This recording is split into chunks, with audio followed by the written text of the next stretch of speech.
Então vamos lá?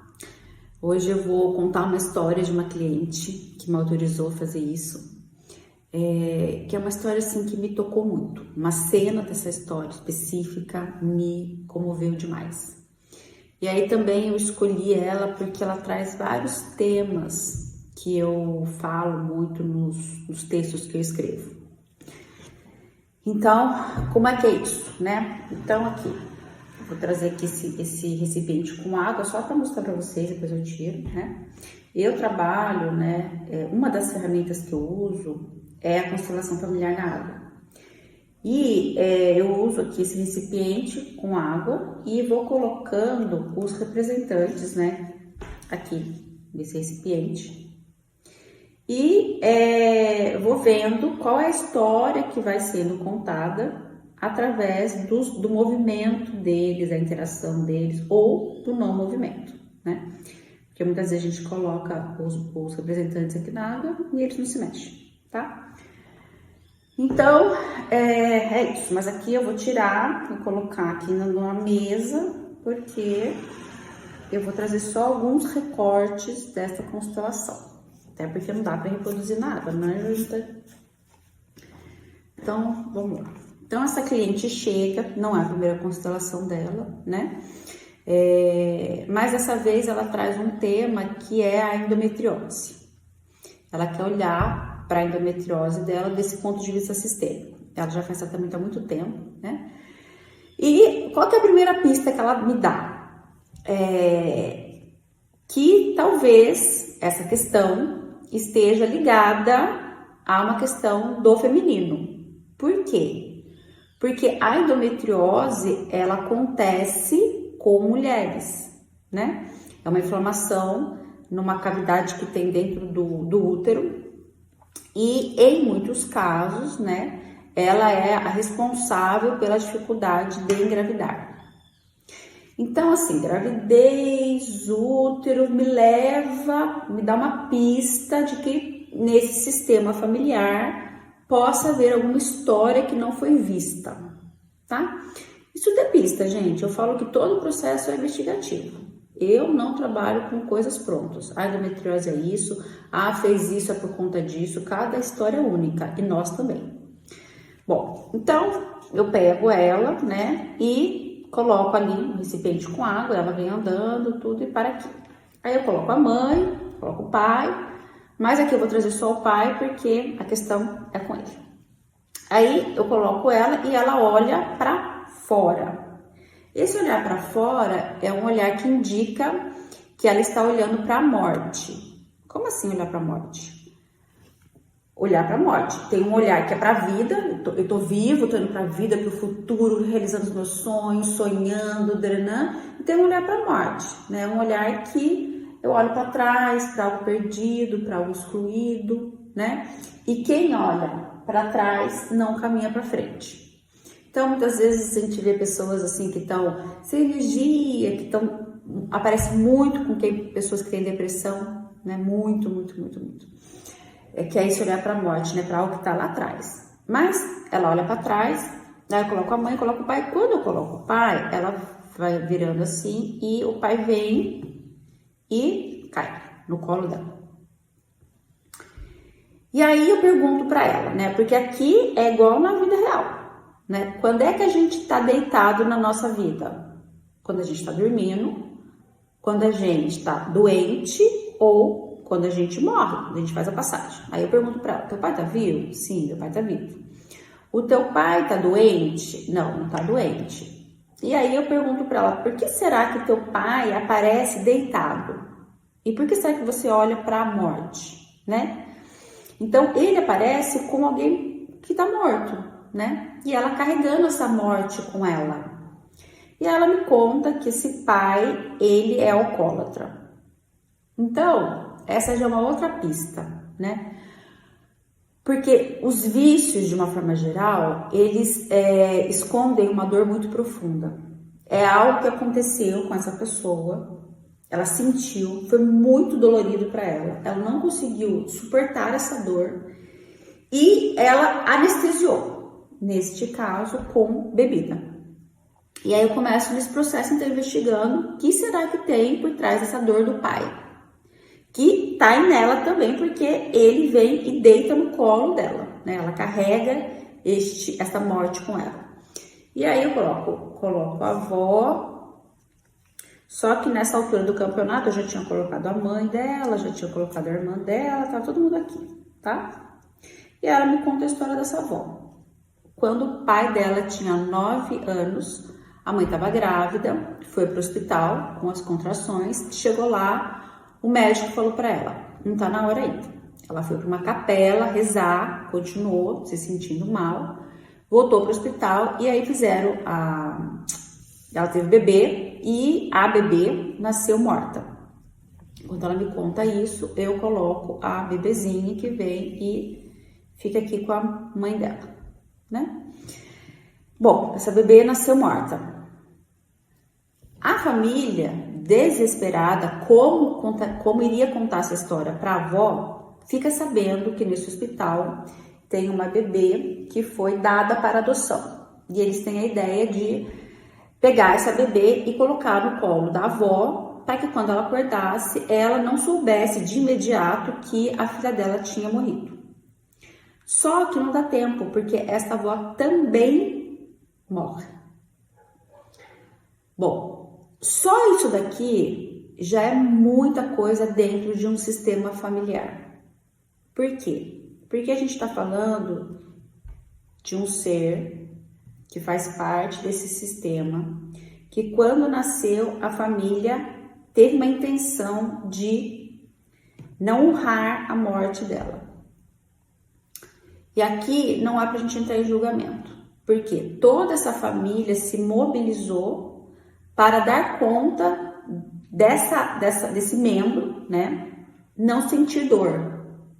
Então, a forma como eles resolveram lidar com isso foi achando que colocando um bebê seria uma opção que fosse minimizar um pouco essa dor, talvez daqui a pouco contando, não sei como seria, né? Mas a intenção foi uma intenção de não, você não vai dar conta dessa dor. Então, vou fazer alguma coisa para que você não sinta essa dor. Isso já traz um desequilíbrio, isso já traz um desajuste. Por quê? Aquilo que não é sentido é guardado. Aquilo que não é visto permanece. Então, neste caso, o que aconteceu com essa bebê? A morte dela não foi honrada. É como se ela tivesse sido excluída. Pensa você, consciente já, bebê, nascendo, e a tua família falando assim, não, vamos colocar outro lugar dele. Então, o sentimento dela era de ter sido excluída.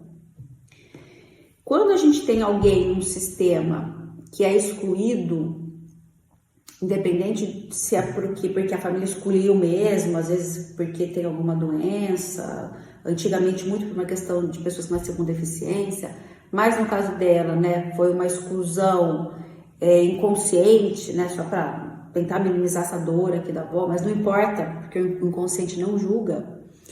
Esse sistema entendeu que teve uma exclusão, né? Ele busca compensar ou repetindo a história, né, em outras gerações, né, mas ele vai trazendo esse tema, essa história para que algum membro dessa família possa fazer diferente. O que é fazer diferente? Voltar lá atrás e falar, olha, eu sinto muito que que a tua morte não foi honrada. Eu te vejo agora. Você é importante para esse sistema. Você tem o seu lugar. O seu lugar é só teu. Então aqui a primeira coisa já é a exclusão desse bebê, que já é muita coisa, tá, gente? Depois disso ainda teve a morte dessa mãe. Então teve a morte dessa mãe e dessa bebê. O que tem no campo de memória desse sistema? Parir pode ser algo que é ameaçador, que tire a vida de uma mulher. Tanto é que essa cliente relata que ela nunca quis ter filho, mas que ela sempre teve pânico de parto, né? E essa irmã sempre quis ter 2 filhos e teve um menino e uma menina, e ela deu o nome do primeiro filho dela, o nome do pai. E ela leva metade do nome da avó. A avó tinha um nome, e ela pegou metade do nome da avó, acho que a outra metade da mãe, e ela traz, né, a identidade dela, no nome dela, parte dessa avó. E aí como que ela compensa toda essa história, né? Tendo esses 2 filhos, né? Dando a este primeiro filho o nome do pai e honrando, né? Vingando essa bebê, né? Que foi algo que a mãe não fez, né? Não conseguiu ter essa filha e viver com essa filha. Mas qual foi a cena que mais me tocou, né? Quando eu coloco essa voz, quando fica nessa configuração, eu sinto aqui que o pai quer levantar. Quando a mãe entra e a irmã entra, ele ganha força. E aí eu pergunto para ela assim: eu posso levantar o teu pai? Ela fala: pode. Nisso, tá assim, ó, gente. Tá fechadinho aqui. O pai tá mais afastado aqui. Tá assim. Eu levanto o pai. Ele vem andando. E essas duas se abrem aqui. E ele olha pra mãe e fala: mãe, você não voltou pra casa. Eu te esperei. E você não voltou com a minha irmã. E nesse momento, por que eu falo que assim, me emociona de novo? Porque a dor dessa criança de 9 anos, esperando por essa mãe e por essa irmã que não voltaram para casa, foi tão grande para ela que naquele momento ela morreu. Ela continuou viva, né? Ele continuou vivo, claro, teve as filhas, né? Casou, teve sua profissão e tudo mais, mas a alma dele, a vida dele não fazia mais sentido, né? Por isso o olhar para a morte. Ele estava mecanicamente vivo, estava o corpo, o coração batendo, mas sem vida, né? E aí depois essa cliente me conta que ele viveu uma vida, né, realmente como um suicida. Então ele corria muito de carro, depois ele foi fazer corrida de cavalo, mexeu com droga e depois começou a beber, né? E até hoje, né? Bebe, né? Mas por quê? Por conta disso, dessa espera que não teve, dessa mãe que não voltou, dessa irmã que não voltou, né? Desse pai que aí depois também não soube lidar com isso e casou com outra mulher e teve vários desdobramentos aqui, tá? Mas por que eu trago essa história? Porque ela traz alguns temas importantes, né? Então, assim, vamos voltar para a endometriose, né? Essa endometriose, eu coloco a endometriose aqui no campo também, tá? Eu sempre coloco, eu não lembro onde ela ficou aqui agora, de cabeça. Mas eu sempre, em geral, trago a questão, né? Vou constelar dinheiro, eu trago dinheiro. No caso, eu trouxe a endometriose, eu acho que ela grudou na irmã, se não me falha a memória. Mas o que acontece aqui, né? O que tem essa questão da endometriose, né? Que ela estava tendo muito sangramento. O sangue tem a ver com vida, né? Esse pai deixou de ter vontade de viver com 9 anos. Quando ele casa e tem as filhas, ele tem as filhas nesse estado interno de não vida, de morte. E essa filha, ela toma isso do pai. Ela carrega essa morte do pai com ela, né? E aí, qual que é a solução aqui, né? É que a gente vai fazendo na consulta mesmo, né? Então, assim, incluir esse bebê, dar a ele o lugar que pertence a ele, né? Olhar para essa avó também, que fez a passagem de uma forma tão abrupta, né? Olhar para esse pai, para essa dor desse pai, né? Ressignificar toda essa dor, porque até então ele é um homem alcoólatra, Ah, é um pai alcoólatra, não quer saber da família, vive em bar. Não, não é isso, né? Tem uma dor aqui. Não tô falando que ela julgava assim, eu tô falando que muitas vezes a gente julga, né? Muitos dos acontecimentos da nossa história, da nossa família, de uma forma muito superficial, né, gente? Sem saber por quê, né? Por que será? Por que será? Então ela conseguiu ver esse pai de um outro ponto de vista, né? E aí depois que terminou a sessão, que foi uma sessão bem tocante mesmo, né? Eu sugeri para ela que ela pudesse visitar, né, o lugar onde essa avó está enterrada, para levar flores para essa avó, né, honrando a passagem dela, né, e pudesse plantar uma árvore em homenagem a esse bebezinho, né. E isso foi em novembro. Voltei a falar com ela agora, né, que eu pedi para contar essa história semana passada. E o que ela fala é que ela ainda está sentindo o efeito reverberar na vida dela, questões que a gente trabalhou nessa constelação que foi feita lá em novembro.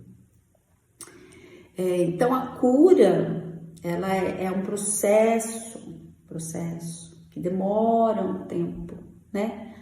Às vezes é um tempo de meses, às vezes um tempo de anos, né? Mas ela tem um processo, ela não é assim. E é um processo também que envolve investigar as camadas. Às vezes, aqui a gente investigou uma camada. Aí depois, muitas vezes, é importante investigar o que está por baixo dessa camada e vai descascando, né, essa cebola, para entendendo o que está mais profundo. E assim ir curando todo esse sistema, esse campo, né, e curando também, né, transformando a nossa própria vida, a nossa própria história. Então é isso que eu queria compartilhar com vocês hoje.